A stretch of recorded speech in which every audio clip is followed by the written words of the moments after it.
Years ago, I found out that our prescription drugs are the third leading cause of death after heart disease and cancer. Our drugs kill around 200,000 people in America every year, and half of these people die while they do what their doctors told them. So they die because of the side effects. The other half die because of errors. And it's often the doctors that make the errors, because any drug may come with 20, 30, or 40 warnings, contraindications, precautions, and so on. No doctor in the world knows about all that. The other thing I found out 2 years ago was that much of what the drug industry does fulfills the criteria for organized crime in US law. And they behave in many ways like the mafia does. They corrupt everyone they can corrupt. They have bought every type of person, even including ministers of health in some countries. So there is a huge amount of corruption. So when I was a specialist in internal medicine, what I very often did was that I stopped a lot of drugs, particularly in elderly people. And it's quite revealing to see a bedridden elderly person come into your ward. And when you stop the drugs, I mean, that person becomes many years younger. If you take anything from those videos today, what I would like for you to take is that, number one, you have to be honest with yourself about the fact that we live in a capitalist system. And what that means is that everything is for sale. Now, whether you'd like to hear that or not, if you look around, there's plenty of evidence to support that statement. It's a fact. It's an unfortunate truth, but it's a fact. So once you accept that we live in a capitalist system and you understand that everything is for sale, including our lives, you have to protect yourself as a consumer and as a human being in this country, in this system. You have to protect your family.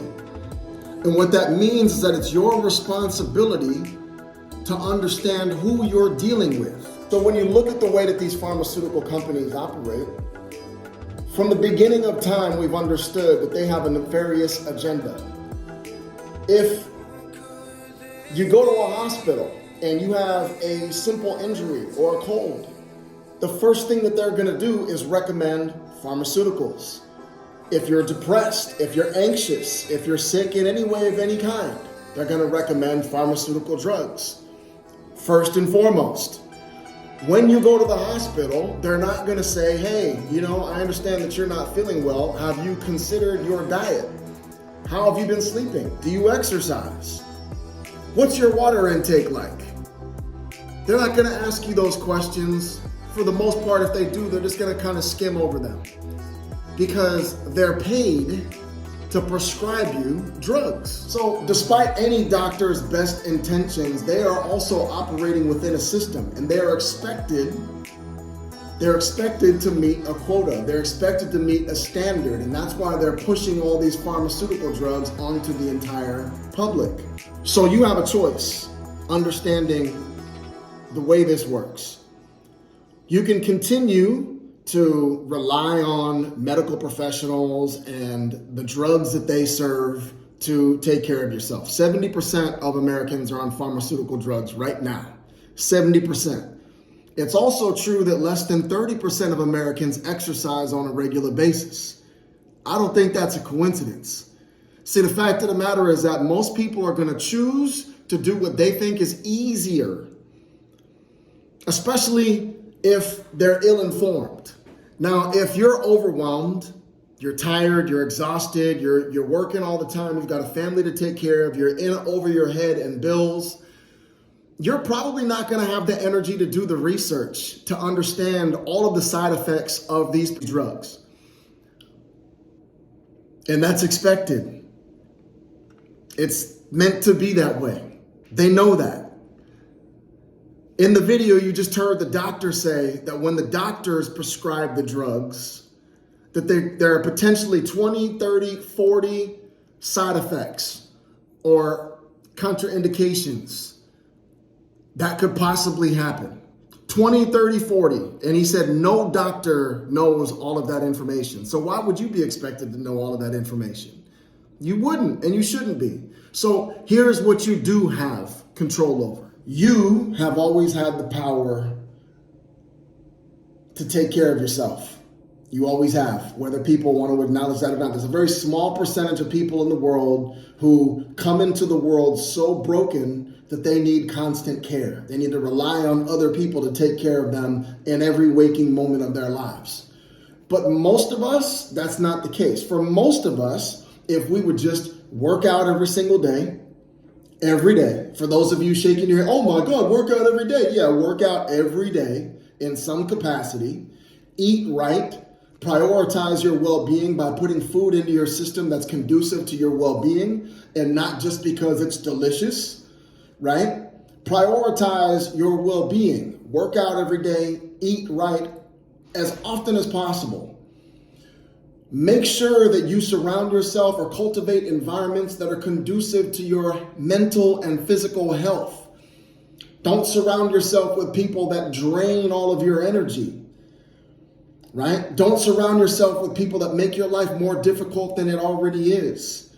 That is a huge component to mental and physical well-being. Cultivate a healthy environment. Beyond that, make sure that you're properly hydrated. What's the first thing that you do when you go to the hospital if you're sick? The first thing that they do is they put an IV in your arm because most of us are dehydrated, and dehydration causes all kinds of problems. So, this is not difficult, right? I just mentioned 4 things. Simple. Exercise every day. Eat right.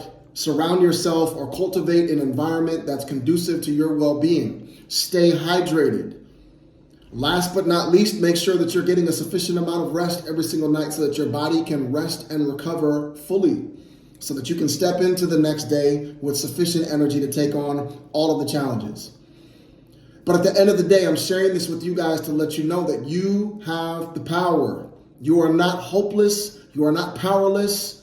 You don't have to rely on these external sources, these artificial external sources to enhance or empower your life. Your body has self-healing properties. Any doctor worth their salt will tell you this. Your body has self-healing properties, but you can't access those properties or those abilities if your body is unwell, right? So your body is going to do everything in its capacity to make sure that you stay upright.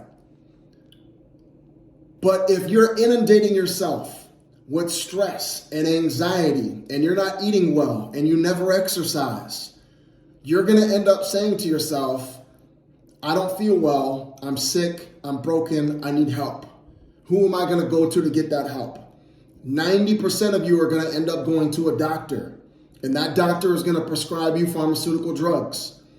And after that doctor prescribes you those pharmaceutical drugs, you are more than likely going to be led to more pharmaceutical drugs. They always talked about, when I was a kid, they always talked about how weed was a gateway drug.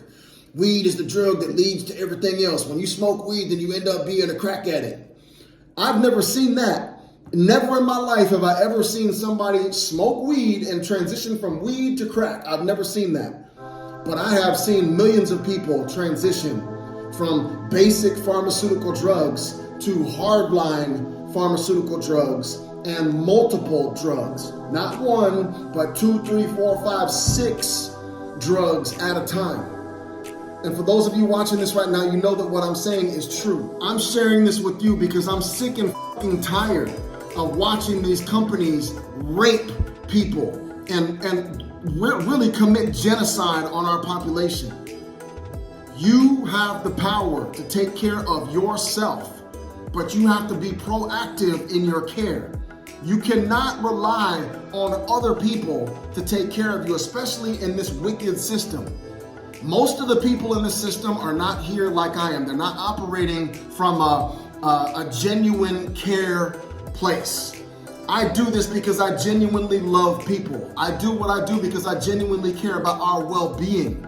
I'm interested in our advancement, not in our depletion. These companies and the people that they represent are interested in your demise, in our collective demise. So you have a choice right now. You choose every single moment of your life. I'm either going to be proactive in taking care of myself and ensuring that I and my family and the people that I care about are healthy and productive, happy, successful, that we can experience life to the fullest extent that it was intended to be enjoyed, that it was intended to be lived. But it's up to you. It's up to you every single time you go, oh man, I don't really want to work out. Oh man, I don't really want to eat right today. Oh man. There's a compounding effect to that lazy ass mentality. And what ends up happening is you become a prisoner to this system. And you have to rely on them to take care of you. And if you haven't learned anything from what I've said today, at least walk away from this knowing that they don't really give a fuck about us.